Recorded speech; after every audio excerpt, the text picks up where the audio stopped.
छात्रों, विद्युत के पिछले 2 अध्यायों में हम लोग विद्युत धारा कैसे उत्पन्न होती है, इसका क्या कारण होता है, इसके विषय में कुछ अध्ययन कर चुके हैं। आज हम आपको विद्युत धारा के विषय में बताने जा रहे हैं।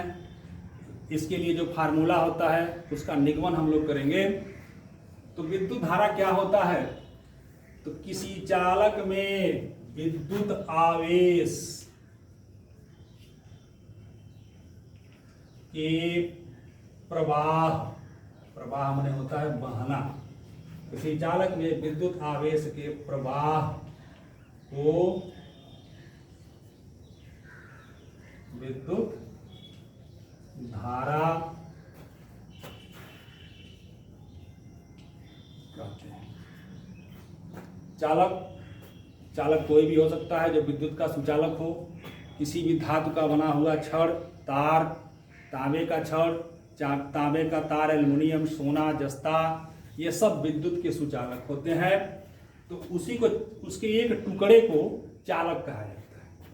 तो किसी चालक में विद्युत आवेश के प्रवाह को विद्युत धारा कहते हैं। इसको हम आपको समझा चुके हैं कि जब मुक्त इलेक्ट्रॉन, किसी भी चालक में मुक्त इलेक्ट्रॉन यदृच्छया इधर उधर गति करते रहते हैं, जब उनको किसी विद्युत क्षेत्र में रखा जाता है या किसी सेल से जोड़ दिया जाता है, तो सेल क्या करता है? विद्युत वाहक बल उत्पन्न कर देता है। या आप ये समझ लीजिए कि जितने भी मुक्त इलेक्ट्रॉन हैं, इन सब मुक्त इलेक्ट्रॉनों को एक दिशा में बहवा देता है। तो जब इलेक्ट्रॉन बहना शुरू कर देते हैं तो इलेक्ट्रॉन क्या है? आवेश है, ऋण आवेशित होते हैं। तो आवेश के बहने से धारा हो जाती है। तो यही धारा है जो किसी चालक में विद्युत आवेश के प्रवाह, उसी को विद्युत धारा कहते हैं। अब देखिए, इसका हम एक सूत्र का निगमन करेंगे। यदि किसी चालक में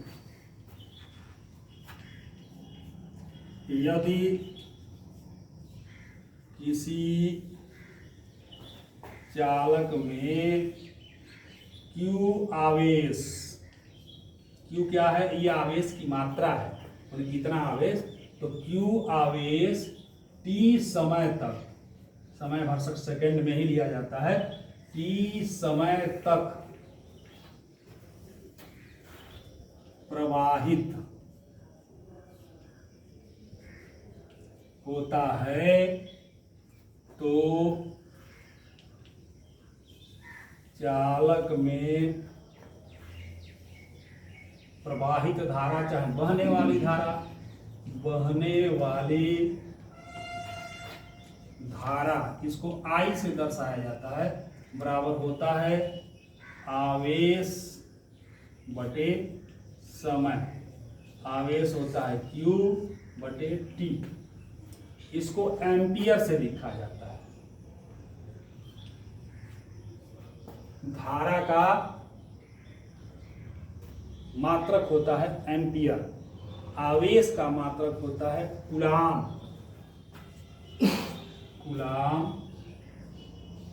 बटे समय का होता है सेकेंड। तो ये धारा है, अर्थात धारा I बराबर Q बाई T, या यहीं से Q बराबर लिखा जाता है I इंटू T। ये सूत्र है। इस सूत्र का हम लोग उपयोग दैनिक जीवन में करेंगे। अब यहाँ से आप जान गए, एम्पियर भी जान गए। एम्पियर क्या होता है? कूलाम है। यानी किसी चालक में एकांक आवेश या प्रति सेकेंड प्रवाहित आवेश, वही जो है धारा होता है, या उसको एम्पियर से दर्शाया जाता है, एम्पियर होता है। 1 एम्पियर की परिभाषा अगर देना हो तो 1 एम्पियर कितना हो? तो सेकेंड को 1 कर दीजिए, कूलाम को 1 कर दीजिए। तो एकांक सेकेंड में, एकांक समय में प्रवाहित आवेश 1 एम्पियर धारा उत्पन्न करता है। तो ये चीज आप जान गए। अब हम लोग पढ़ेंगे विद्युत धारा का मापन कैसे किया जाता है। अब हम आपको बताएंगे विद्युत धारा का मापन कैसे किया जाता है। अब हम लोग पढ़ेंगे विद्युत धारा का मापन। किसी भी परिपथ में, किसी प्रतिरोध में प्रवाहित, किसी चालक में प्रवाहित विद्युत धारा को हम लोग एक यंत्र से नापते हैं। उस यंत्र को कहा जाता है एमीटर। ध्यान दीजिएगा, उसका नाम होता है एमीटर। इसी एमीटर की सहायता से किसी भी चालक में बहने वाली विद्युत धारा को मापा जाता है। तो उसको किस तरह से एमीटर को हम परिपथ में जोड़ेंगे, यहां हमने बना दिया है। आप जानेंगे इसमें जो भी सिंबल यूज किए गए हैं, कभी भी जहां आपको ऐसा निशान लगे, इसको आप समझ लीजिएगा कि ये कुंजी है। ये बीच में निशान है, इसका मतलब ये ऑन है, कुंजी इसमें लगा दिया गया है, धारा इसमें अब बह रही है। ये सेल है, ये इसका धन सिरा है और यह इसका ऋण सिरा होता है। उसके बाद इसमें एक प्रतिरोध लगाया गया है और इसी प्रतिरोध में बहने वाली धारा को एमीटर की सहायता से मापा जाता है। जिस प्रतिरोध में बहने वाली धारा को मापना होता है, उसके श्रेणी क्रम और समांतर क्रम आपको आगे बता दिया जाएगा।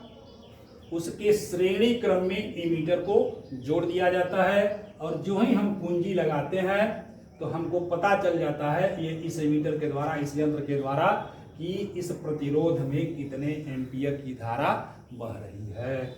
अब इस एमीटर को जोड़ते समय कुछ सावधानियां होती हैं जिसको हम लोग ध्यान में रखना होता है। पहली सावधानी ये होती है कि बैटरी के धन सिरे से एम्पियर का धन सिरा और ऋण सिरे से सेल के बैटरी के ऋण सिरे से एम्पियर का ऋण सिरा जोड़ा जाता है।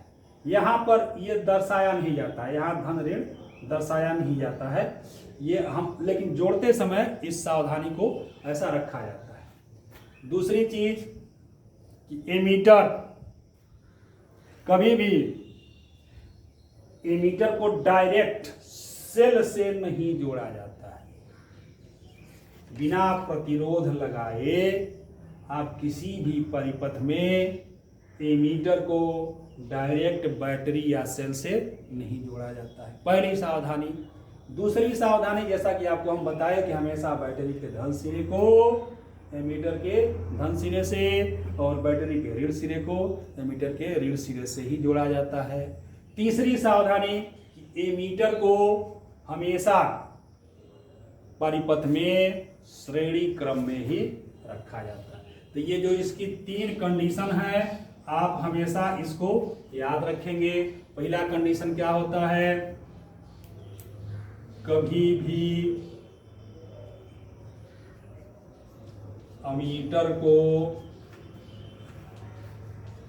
सीधे बैटरी से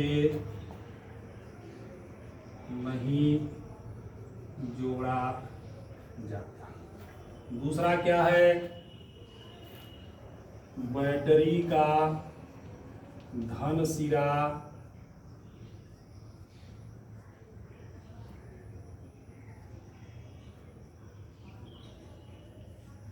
एमीटर के धन सिरे से ही जोड़ा जाता है। तीसरा कंडीशन है, एमीटर को परिपथ में हमेशा श्रेणी क्रम में ही जोड़ा जाता है। तो ये 3 सावधानियां हैं एमीटर के लिए, आप इसको नोट करेंगे। तो हम लोगों ने आज 2 चीज पढ़ा। एक, विद्युत धारा के लिए हमने एक सूत्र निकाला, Q बराबर I/T या I बराबर Q/T, और ये भी जाना कि उसका मात्रक होता है आवेश बटे सेकेंड अर्थात एम्पियर। और फिर हमने जाना कि विद्युत धारा को मापने के लिए एमीटर का प्रयोग हम परिपथ में कैसे करते हैं।